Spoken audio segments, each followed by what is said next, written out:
Hello guys, welcome back to our channel. आज की video में हम देखेंगे multi stage graph using greedy method. तो हम लोग इसमें एक क्वेश्चन सॉल्व करेंगे। ये क्वेश्चन आरजीपी में 2024 में आया था। तो पहले इस क्वेश्चन के अकॉर्डिंग देखते हैं ग्रीडी मेथड क्या होता है। ग्रीडी मेथड ये कहता है कि अगर अपन इस नोड पे हैं और अपन को यहाँ तक ट्रैवल करके जाना है तो इस नोड से ग्रीडी मेथड वो वाली कॉस्ट चूज़ करेगा जो मिनिमम होगी। तो चलिए देखते हैं। तो अपन नोड 1 से स्टार्ट करेंगे। फ्रॉम नोड 1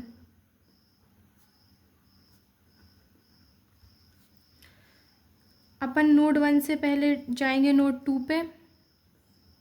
जो भी नोड 2 की कॉस्ट है अपन वो लिखेंगे। नोड 2 की कॉस्ट है 9। फिर अपन नोड 1 से जाएंगे नोड 3 पे। नोड 3 की कॉस्ट है नोड 7, तो अपन 7 लिख लेंगे। फिर अपन नोड 1 से जाएंगे नोड 4 पे, इसकी कॉस्ट है 3। फिर अपन नोड 1 से नोड 5 पे, तो इसकी कॉस्ट है 2। तो अपन ने जो फ्रॉम नोड 1 से अपन ने ट्रैवल किया, अपन इनमें क्वेश्चन में अपन को जो ग्राफ गिवन रहेगा इसको अपन स्टेज वाइज डिवाइड कर लेंगे। तो अपन इसको डिवाइड करेंगे stage 1, stage 2, stage 3, stage 4, stage 5। अपन स्टेज 1 से जो स्टेज 2 तक गए हैं तो अपन ने उनकी कॉस्ट निकाल ली। तो इन जो अपन ने स्टेज 1 से स्टेज 2 में जो मिनिमम कॉस्ट आएगी अपन वो कॉस्ट ले लेंगे, क्योंकि अकॉर्डिंग टू ग्रीडी मेथड अपन सिर्फ वो वाली कॉस्ट लेंगे जो मिनिमम रहेगी। तो स्मॉलेस्ट कॉस्ट है नोड 1 से लेके नोड 5 तक, ये वाली।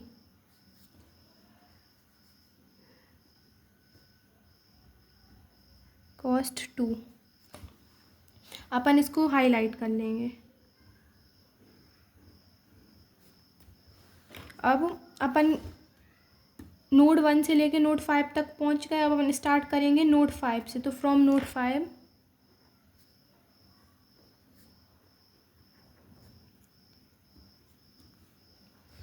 अब नोड 5 से सिर्फ अपन गए हैं नोड 7 पे और नोड 8 तक, जो कि स्टेज 3 पे। तो लिख लेंगे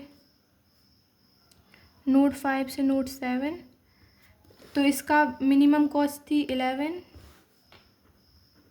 और फिर अपन गए हैं नोड 5 से लेके 8 तक, इसकी कॉस्ट थी 8। तो अब इसकी मिनिमम कॉस्ट लिख लेंगे, स्मॉलेस्ट कॉस्ट या फिर मिनिमम कॉस्ट।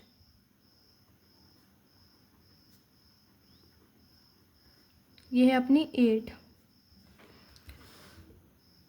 तो अपन 1 से ट्रैवल करते हुए स्टेज 2 में अपन 5 तक गए। फिर 5 से अपन ने ट्रैवल किया तो अपन 8 तक गए। अब अपन कौन सी नोड पे है? नोड 8 पे। तो अपन ये लिख लेंगे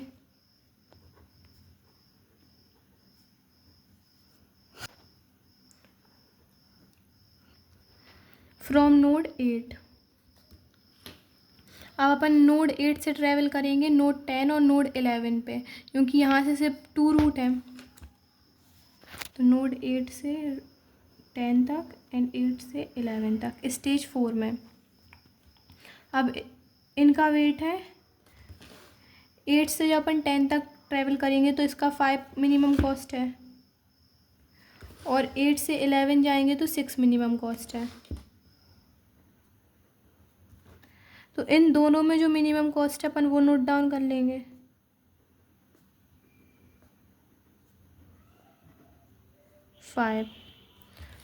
तो 5 नोड 2 तक है स्टेज 4 में, तो अपन इसको हाईलाइट कर लेंगे। अपन ने यहाँ से स्टार्ट किया था 1 से 5, देन 8, देन 10। अब नोड 10 पे अपन स्टेज 4 पे सिर्फ एक ही रूट है अपने पास, तो अपन डायरेक्ट लिख देंगे फ्रॉम नोड 10। अपन 10 से कहाँ तक जाएंगे? 12 तक, और इसका मिनिमम कॉस्ट है 10 से लेके 12 तक 2।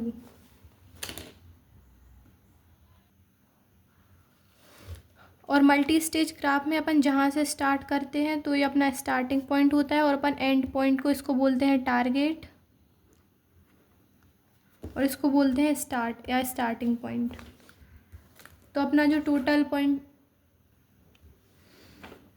तो अपना जो पाथ आया वो है 1 से 5, देन 5 से 8, देन 8 से 10 एंड 10 से 12। तो अपन ये लिख लेंगे 1 से 5, देन 8, देन 11, देन 12, और इनका वेट लिखेंगे। तो जो 1 का मिनिमम वेट आया था वो था 5 प्लस 8 का 1 का मिनिमम वेट है 2,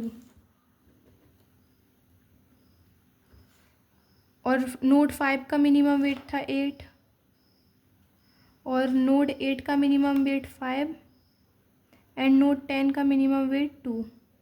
इसको ऐड करने पे आएगा अपना 17। तो अपना ग्राफ में मिनिमम कॉस्ट 17 आया था, और greedy method says that select locally minimum cost at each stage, और ग्रीडी मेथड हर स्टेज पे जो मिनिमम कॉस्ट रहता है वो सिलेक्ट करता है।